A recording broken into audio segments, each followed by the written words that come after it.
Nobody answered. Just kind of ignored me. Coach, Maybe it's not on. Coach, you said a week ago about that you think second halves are higher scoring than first halves. The guys alluded to maybe some misexecution on offense tonight. Did you notice anything that wasn't clicking, or were they doing something effectively different? You guys? Well, I just think it's great to start with a negative question right out of the gate. No, I'm kidding. I'm kidding you. So well. I'm kidding you. No, what I said last week is a lot of times you score half as many in the second half as you do the first half is what I really meant. No, you're exactly right. I want to talk about the first half because I thought we played outstanding, period. Offense, defense. It's kind of where we've been heading. I keep saying we've been having good practice, even in finals week. You could see it, TCU game, McNeese game, this game. I like the direction that we're heading. I like our chemistry. I like a lot of things that are going on. I know we do have to cover up some things. One thing is not a lot of fun when Ben Moore is in the dressing room for over an hour and a half getting stitched up. And you just keep looking down the bench going, is he going to come back or not? So when we're talking about the second half, I thought it was a big part of it was the fact that Ben, how many minutes did Ben play the second half? Not very darn many. He had stitches inside his mouth and outside his mouth, and he was tough enough to come back. So that's what was happening in the back. And, of course, you guys know that we're down to not that many players to begin with. So I'm thrilled with the game. I did think that we played poorly offensively for a good stretch in the second half. But this is something I've also said, that I think the toughest thing, I mean this sincerely, the toughest thing to do is to play really well the second half when you have a really, really big first half lead. I've just seen it too many times. I've been in too many games like that. And we'll need to learn to do better without question. But we got sloppy. I thought we took some bad shots. We made some careless turnovers. We just played some bad offense, honestly, the second half. But I'm not going to get negative on it. I'm going to get real positive because it's a good Stanford team. And, they went to Kansas. I watched them play at Kansas, and they were right in the game inside of 5 minutes.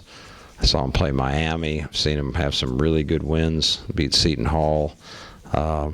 They're a good team. And so I'm just very proud of our guys and excited because of the improvements that I'm seeing and maybe some of the other things that can improve as we move forward.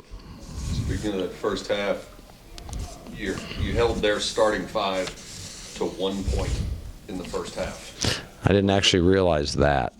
That's pretty good. That's real good. That's pretty good. What was the basis of your defensive approach? We felt like the big problem was obvious coming in. It was kind of two. One is that they're a lot bigger than us inside, a lot bigger. But, Reed Travis has been dominant, just dominant. I watched him play Kansas. He about fouled everybody out of the game. He's shooting 9 free throws a game, which is one of the highest free throw per games in America. He's strong. He played football in high school. He loves contact. A lot of issues there. Been averaging, what's his average, 18, 19, something like that.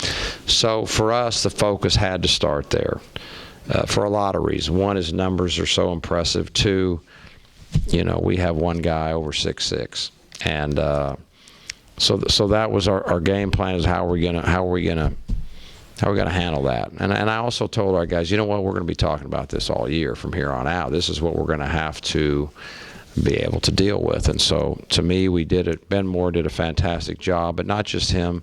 Shimmy guarded him. A lot of guys guarded him. But we said we're going to have to guard him with 5 people. And I thought that whenever he had any opportunity, there were other people around. So that was number one. And then just we're getting better at being in the right spot. I said last time, defense is so much about vision and position. And the better you get at both, the better you get defensively. We are improving. I see guys understanding more and more, and I think it shows up here. We gave up 33% from the field, 20 from 3, and you have those numbers, you're not going to lose very many games. So will that happen every night?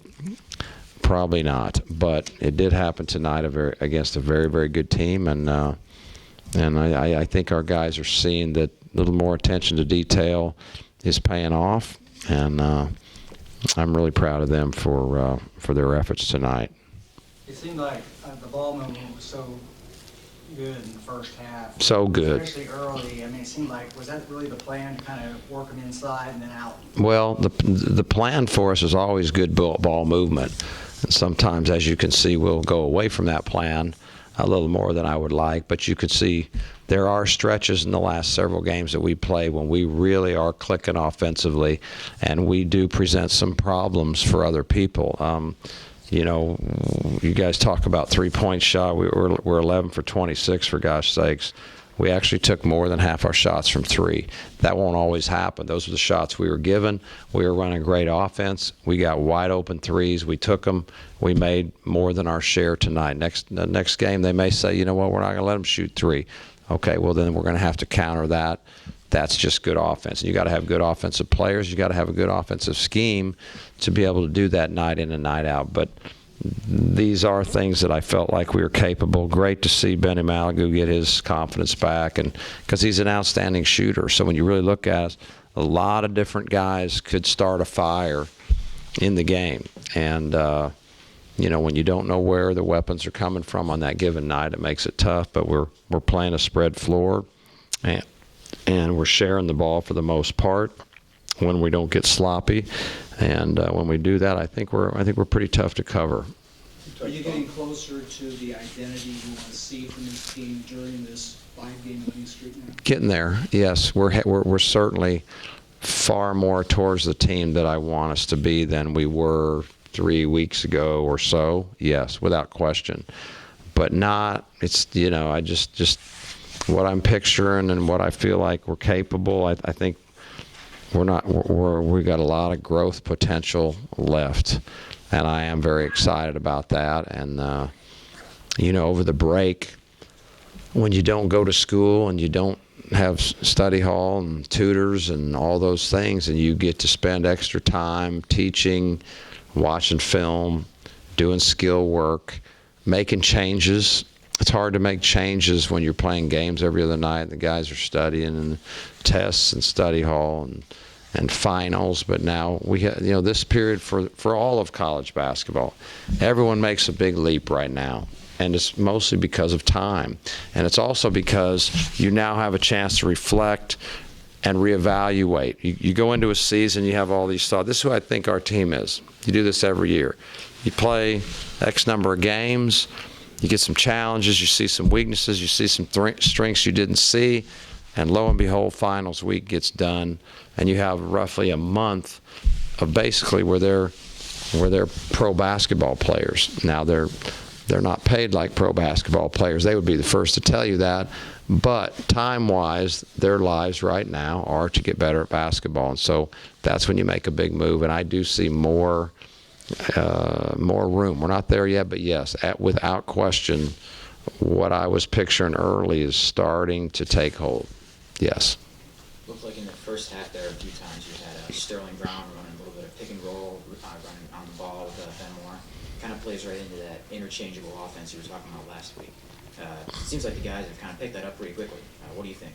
Yes, that's what we're trying to do. We're trying to have everyone's a point guard, everyone's a, you know, anyone can set a ball screen, anyone can use the ball screen. We're not trying to define a guy, we're not trying to pigeonhole him, and we're not trying to limit him. We're trying to play free-flowing basketball with a lot of interchangeable parts, and we kind of have to. You know, think of it this: Ben was gone forever, and now we either got Sterling or Dre is what you would so-called four-man, even though they're all guards, but somebody's got to guard their four-man. And so basically you got 4 or 5 guards on the floor, and somebody's got to set a ball screen, and every now and then someone's got to post up. It might be a guard or whatever. So I love it. I love basketball as a pure form anyway.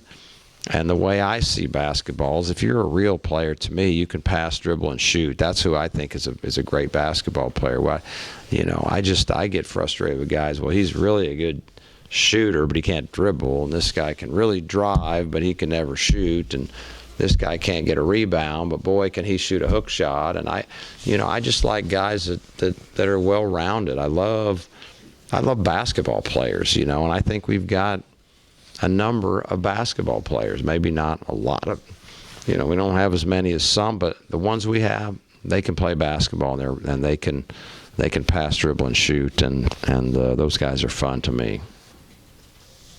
Anything else? Any concern? How do you manage coming back on such a short 24-hour window? Much concern, truthfully, for a lot of reasons. Probably I would have more concern had we not won this game to try to get them ready to play, but I know they're excited from this game. I hope they sleep well. We're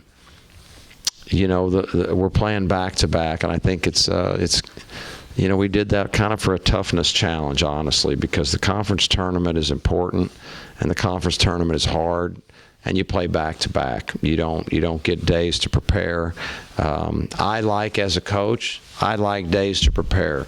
We had days to prepare for Stanford, so we as a staff can do a far better job of doing some things that hurt the other team than when we're going to go to bed tonight and get up at the crack of dawn and sort through. I am not a guy who watches 2 games ahead, ever. I think, the basketball gods don't shine well on you when you start doing that, and they punish you severely. And so I don't want to mess with the basketball guys. At the same time, I get confused. If I'm watching 2 teams at once, I can be in the middle of something and say, number 23 on that out of bounds. No, that's the other team. That's the other team tomorrow night.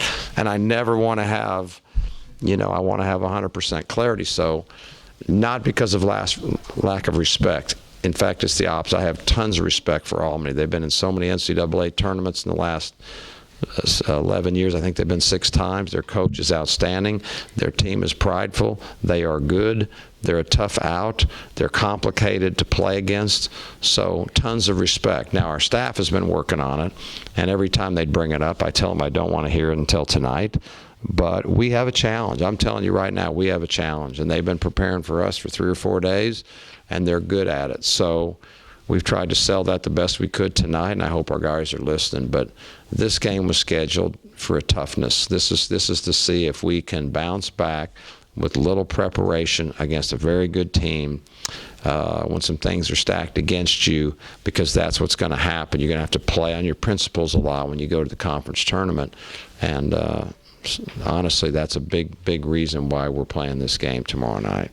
After a performance like tonight, will you stick with the green ties? It's funny you should ask that.